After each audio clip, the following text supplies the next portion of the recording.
I'm going to show you how you can buy US stocks from Australia using Moomoo Australia. First off, I'm going to show you two ways. The first way, we're going to be using the Accounts tab. You want to go ahead and go to your Moomoo app and you want to tap on Accounts. After that's done, you'll see a screen that looks like this. You want to tap on Quick Trade, the one with the red rectangular box over it right there. After that's done, you'll see a screen like this.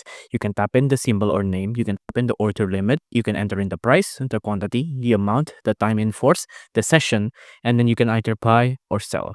Obviously, if you want to do this, then of course you'll have to press on buy. The second method I'm going to show you is by using the quotes section of the Moomoo app.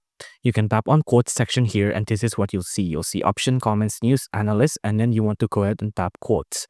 On quotes, you'll see a button that says trade right there. You want to tap on trade. Once you tap on trade, you'll see a screen that looks like this. It's pretty similar to earlier. There's going to be order type, price, quantity, amount, time in force, session, and attach order. You can either press on buy or sell.